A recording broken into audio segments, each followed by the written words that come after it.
Setelah tahapan perencanaan, pengorganisasian, dan pembuatan atau penulisan pesan-pesan bisnis, langkah selanjutnya adalah koreksi, penyempurnaan, atau perbaikan terhadap pesan-pesan bisnis.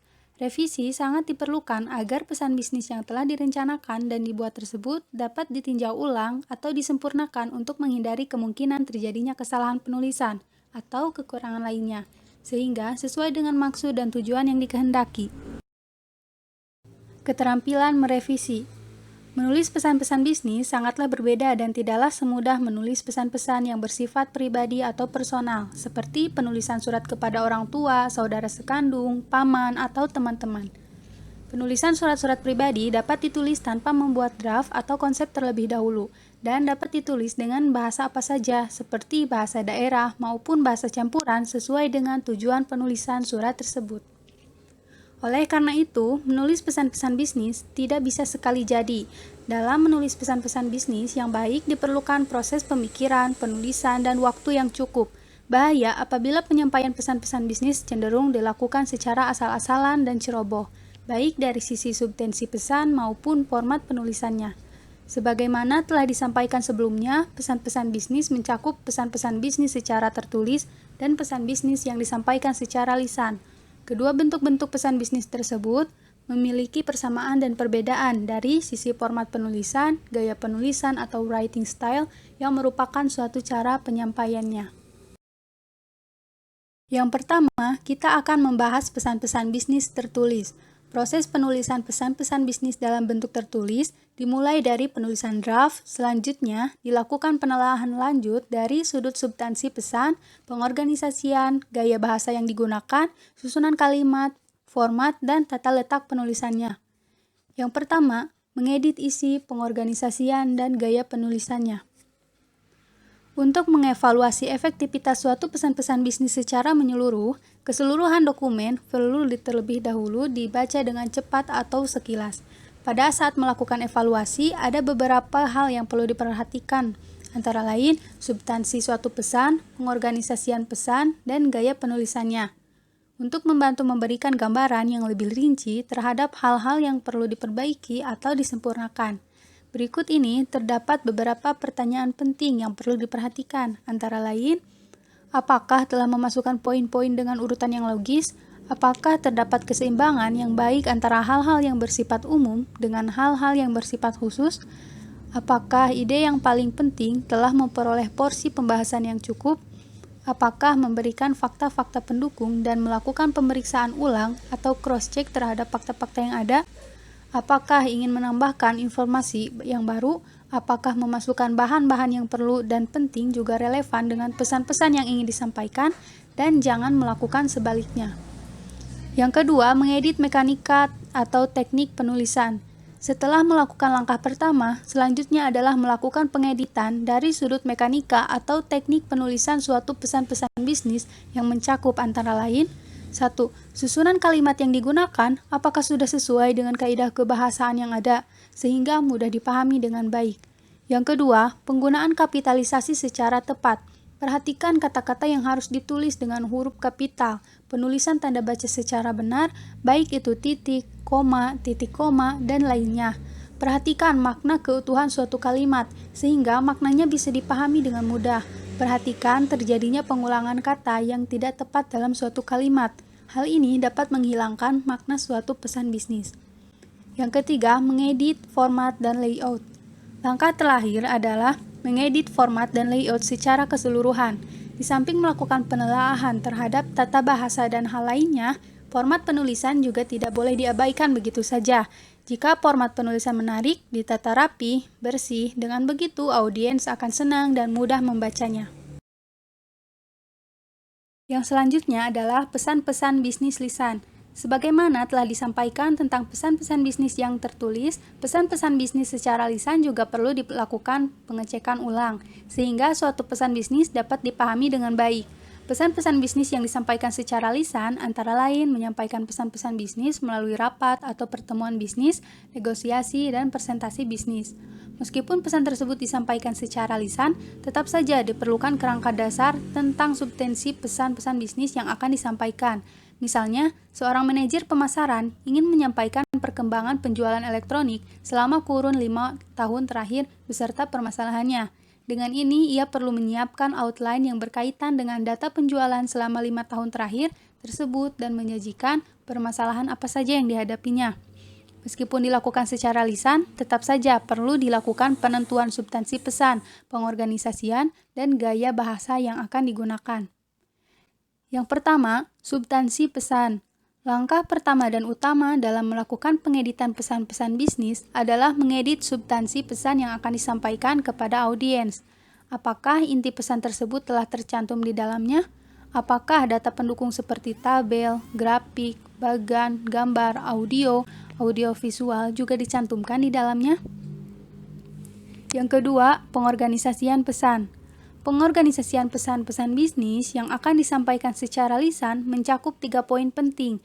Yang pertama, pembuka seperti pengenalan diri. Yang kedua, menyampaikan substansi pesan, misalnya mengantarkan pesan dilanjutkan dengan substansi pesan. Yang ketiga, penutup, misalnya kesimpulan, saran, rekomendasi, dan implikasi. Selanjutnya, yang ketiga adalah gaya bahasa. Pada umumnya, penulisan pesan-pesan bisnis yang akan disampaikan secara lisan cenderung hanya bersifat outline atau garis besarnya saja, sedangkan penyampaian secara lebih rinci atau lengkap dapat disampaikan pada saat melakukan presentasi.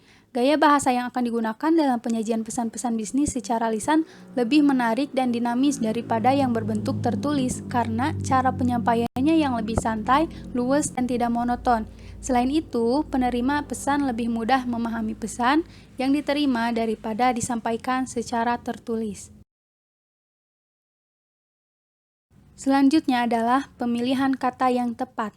Pemilihan kata adalah penggunaan kata-kata tertentu untuk mencurahkan ide atau pikiran ke dalam sebuah kalimat, agar pesan-pesan yang terkandung dalam kalimat dapat disampaikan kepada orang lain dengan mudah dan dapat dimengerti. Dalam menyampaikan pesan kepada audiens, peran kata sangat penting. Penggunaan kata yang sama sekali tidak diketahui atau sangat asing bagi audiens adalah pemborosan kata atau buang-buang kata, tetapi yang lebih penting dari itu adalah menyampaikan maksud atau tujuan komunikasi menjadi terganggu. Oleh karena itu, agar maksud komunikasi dapat tercapai dengan baik, perlu diperhatikan beberapa hal berikut. Yang pertama, pilihlah kata-kata yang familiar atau mudah dikenal. Dalam menyampaikan pesan-pesan bisnis, gunakanlah kata-kata yang dikenal oleh umum atau lazim, sehingga mudah dipahami oleh audiens. Selanjutnya adalah pilih kata-kata yang singkat. Kata-kata yang singkat dalam penyampaian bisnis membuat penyampaian pesan tersebut efisien dan mudah dipahami oleh audiens. Meskipun pemilihan kata yang diperlukan singkat, tetap saja harus diperhatikan beberapa kaidah penulisan yang baik dan benar. Yang selanjutnya adalah hindari kata-kata bermakna ganda. Kata-kata yang memiliki beberapa pengertian harus dihindari dalam penyajian pesan-pesan bisnis. Penggunaan kata-kata tersebut dapat mengakibatkan penafsiran pesan yang bermacam-macam, atau mungkin saja maksud yang disampaikan tidak dipahami dengan baik dan mengalami miscommunication. Selanjutnya adalah membuat kalimat yang efektif. Kalimat merupakan sarana penyampaian pesan kepada orang lain. Kalimat dapat dibuat untuk menunjukkan ekspresi, memberikan perintah, mengumumkan sesuatu, dan lain-lain baik secara lisan maupun tulisan. Oleh sebab itu, dalam penyampaian tersebut, perlu membuat sebuah kalimat yang efektif. Apa itu kalimat efektif? Kalimat efektif merupakan bentuk kalimat yang dengan sadar atau sengaja disusun untuk mencapai daya informasi yang tepat dan baik. Dalam penyusunan suatu kalimat, perlu diperhatikan 3 hal, yaitu kesatuan pikiran, kesatuan susunan, dan kelogisan. Selanjutnya, ada 3 jenis kalimat. Yang pertama, kalimat sederhana. Suatu kalimat sederhana hanya memiliki sebuah objek dan sebuah predikat, namun tidak menutup kemungkinan suatu kalimat dilengkapi dengan objek langsung maupun tidak langsung. Contohnya, ayah membeli buku komunikasi bisnis di toko buku ABC kemarin. Selanjutnya, kalimat majemuk. Kalimat majemuk berisi 2 atau lebih klausa independen dan tidak mempunyai klausa dependen. Klausa independen merupakan klausa yang dapat berdiri sendiri atau mempunyai pengertian yang utuh, sedangkan klausa dependen adalah sebaliknya. Suatu kalimat majemuk dihubungkan dengan kata penghubung seperti dan, tetapi, atau, dan yang lainnya. Contoh, adik memberi celana, dan kakak memberi baju. Selanjutnya adalah kalimat kompleks, berisi sebuah klausa independen dan satu atau lebih klausa dependen sebagai anak kalimat. Contohnya, meskipun gaji tidak naik, para pegawai bekerja dengan sebagaimana mestinya karena tuntutan kenaikan gaji tidak dihiraukan oleh majikan. Yang selanjutnya adalah cara mengembangkan paragraf. Ada dua pendekatan untuk mengembangkan suatu paragraf, pendekatan induktif dan pendekatan deduktif. Pendekatan induktif dimulai dengan berbagai alasan terlebih dahulu, baru dibuat kesimpulan. Sedangkan deduktif dimulai dari kesimpulan, baru diikuti dengan alasan-alasannya.